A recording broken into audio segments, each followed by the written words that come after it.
पाकिस्तान में चीन तुर्की का सीक्रेट खेल चल रहा है। 60 घंटे के अंदर अंदर 60 घंटे में कई मिलिट्री विमान उतरे हैं। क्या हथियार पहुंचाए जा रहे हैं? इन विमानों ने क्या किया वहां पर उतरकर? किस चीज की डिलीवरी की है? पाकिस्तान में करीब 60 घंटे के दौरान चीन और तुर्की के सैन्य परिवहन विमानों की असामान्य आवाजाही देखने को मिली है। पाकिस्तान में हिम्मत नहीं है कि वो न्यूक्लियर वेपन इस्तेमाल करे। We went all out. दोस्तों, एक बहुत अहम जानकारी पाकिस्तान से, और पाकिस्तान में कुछ ऐसी गतिविधियां हो रही हैं जो आपको जाननी चाहिए। पाकिस्तान के फील्ड मार्शल हैं आसिम मुनीर। उनको असीम शक्तियां मिल रही हैं।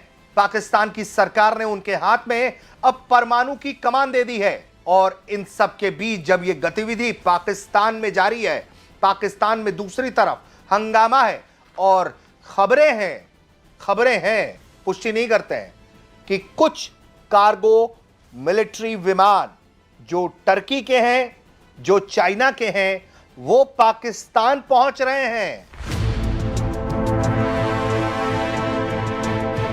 पाकिस्तान के आसमान में 60 घंटे तक चीनी और तुर्की के मिलिट्री एयरक्राफ्ट्स की आवाजाही ने पूरी दुनिया का ध्यान खींच लिया।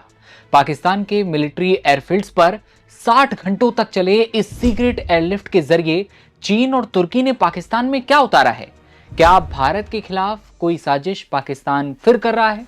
इस सवाल का जवाब अब मिल चुका है। खबर यह है कि पाकिस्तान में 60 घंटों तक मंडरा रहे चीनी विमानों ने J-16 मल्टी रोल फाइटर विमान और उसका पूरा काफिला उतार दिया है, जिनमें कम से कम 6 J-16 फाइटर, एक KJ-500 एयरबॉर्न अर्ली वार्निंग और कंट्रोल एयरक्राफ्ट और एक Y-20 स्ट्रेटेजिक ट्रांसपोर्ट शामिल थे।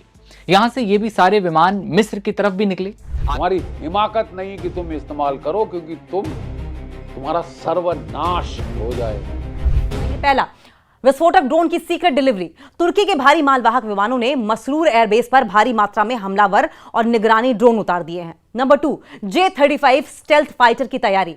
चीन पाकिस्तान को अपनी 5वीं पीढ़ी का J-35 लड़ाकू विमान सौंपने के फिराक में है, जिसके पुर्जे इस गुप्त ऑपरेशन का हिस्सा हो सकते हैं।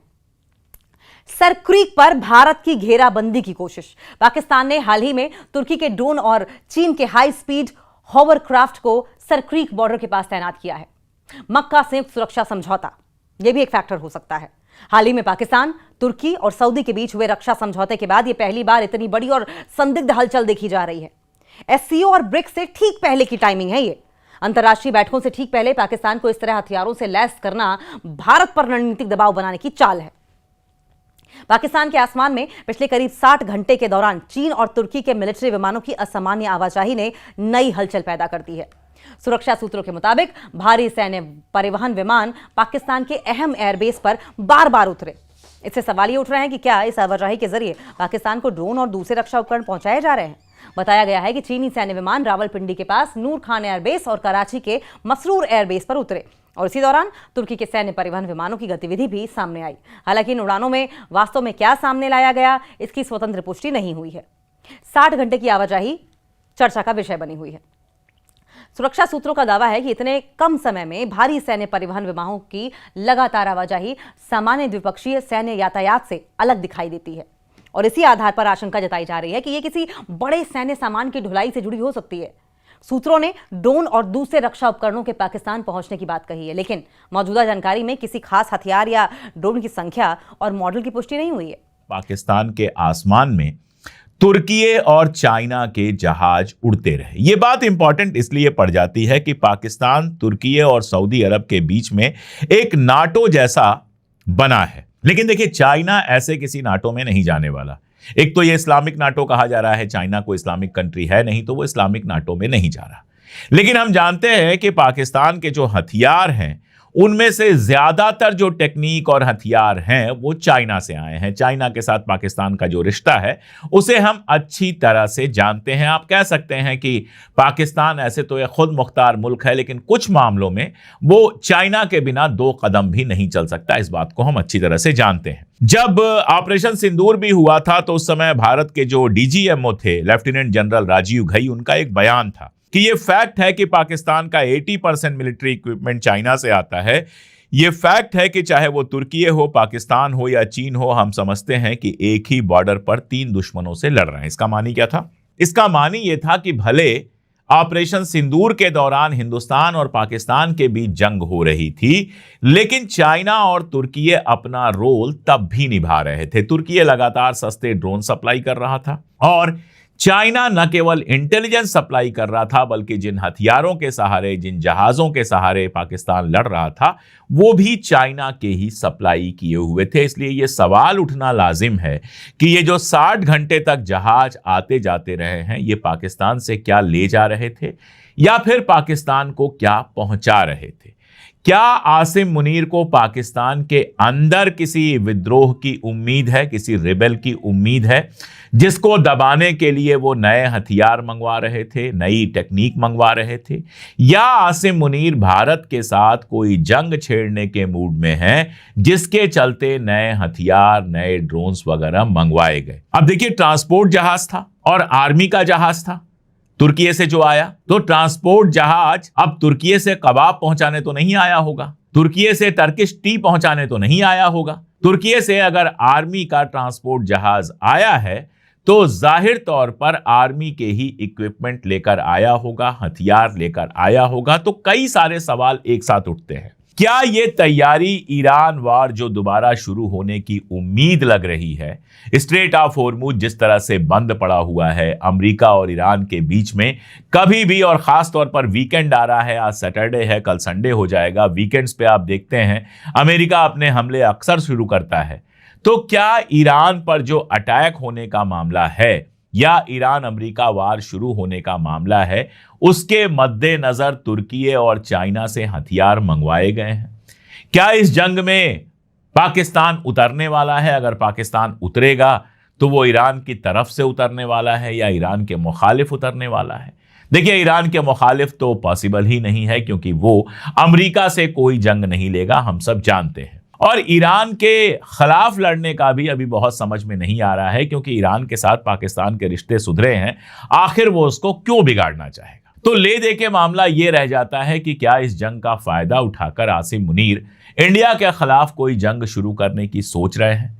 जाहिर तौर पर जब फ्लाइट रडार का सारा मामला है और न्यूज़ 18 पर मनोज गुप्ता का एक आर्टिकल छपा है, उनकी एक रिपोर्ट छपी है जिसमें वो कहते हैं कि पाकिस्तानी एयर स्पेस में जो तुर्की और चाइना के जहाज घूम रहे थे, ये हैवी मिलिट्री ट्रांसपोर्ट एयरक्राफ्ट थे।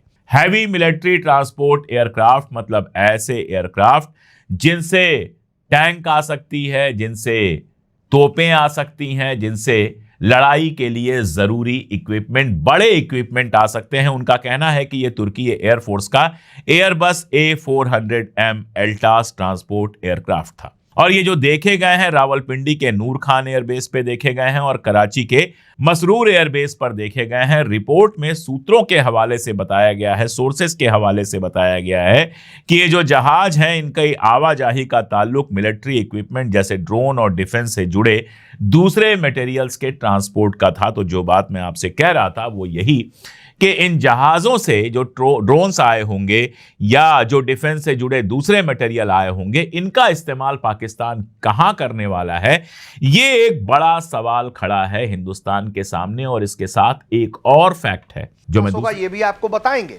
लेकिन चाबी आसिम मुनीर के हाथ आ जाएगी। जो प्रस्तावित बदलाव आया सामने उसमें यह है कि जो chief of defence staff forces है CDF, उसके पद और उसके मुख्यालय को वैधानिक आधार दिया जाएगा।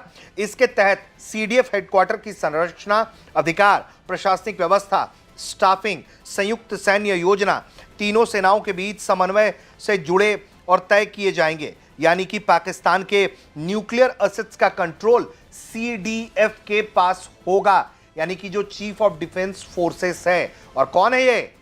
आसिम मुनीर। यानी कि आसिम मुनीर के हाथ में परमाणु स्टोरेज की चाबी आ जाएगी। लेकिन बटन किसके पास होगा, यह भी समझते हैं जरा।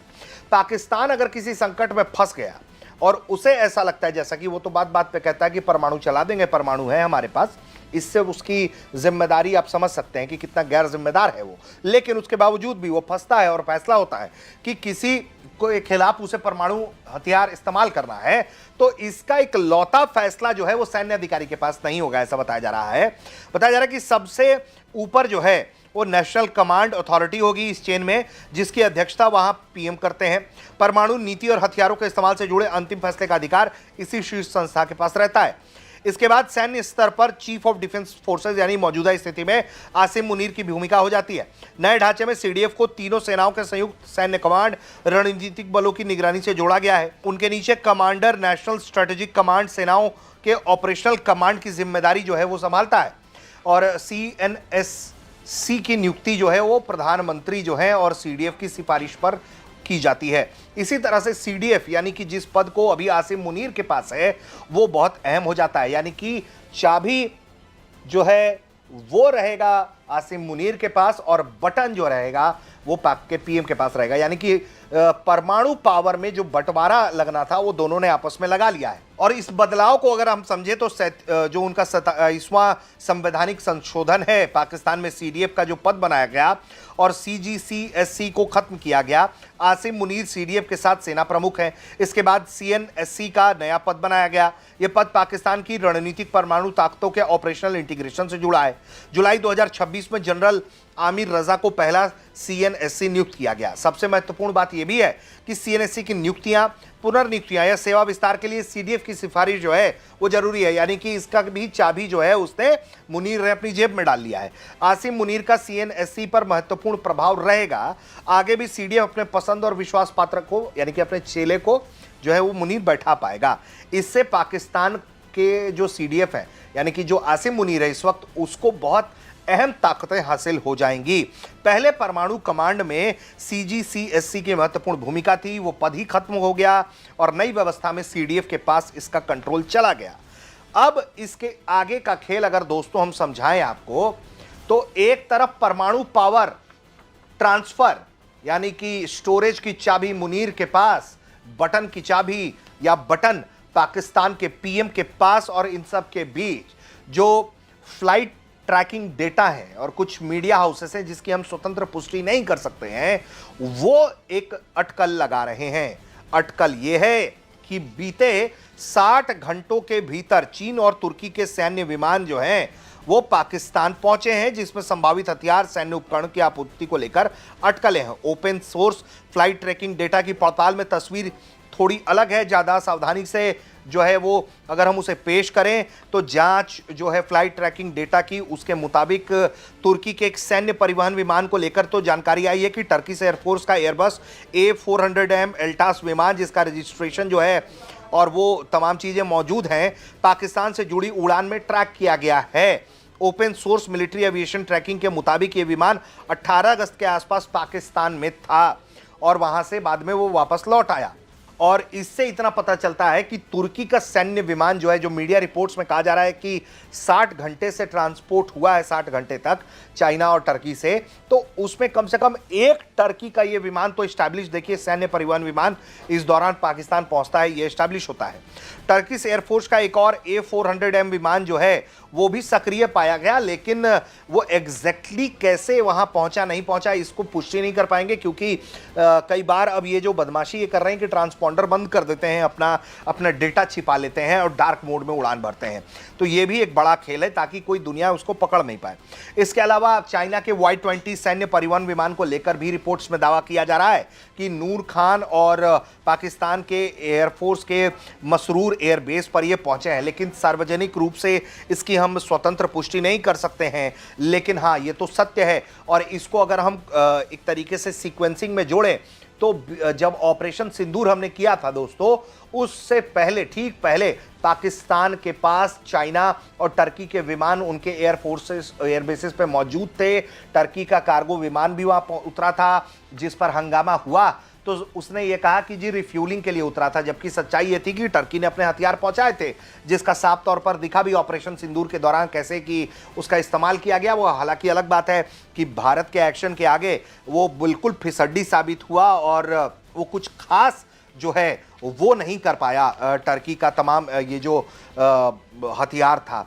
तो ऐसे में इसमें क्या वाकई में कोई हथियार है? क्या मुनीर कुछ और प्लान कर रहा है? जैसे ही उसके हाथ में ये परमाणु का कंट्रोल आ रहा है, स्टोरेज की चाबी आ रही है, तो ये अपने आप में कई संदिग्ध सवाल हो जाते हैं। और इन सब के बीच जब ये सब कुछ पाकिस्तान में घटित हो रहा है तो पीओजेके में लगातार विवाद बवाल जो है वो बना हुआ है और उसको लेकर कई तरह के सवाल उठ रहे हैं और सीधे तौर पर आसिम मुनीर की सेना को पीओजेके में चुनौती मिल रही है। हालांकि भारत में जो अमेरिका के राजदूत हैं उन्होंने भी जम्मू कश्मीर को भारत का जब से हिस्सा बनाया है तब से पाकिस्तान हिला हुआ है।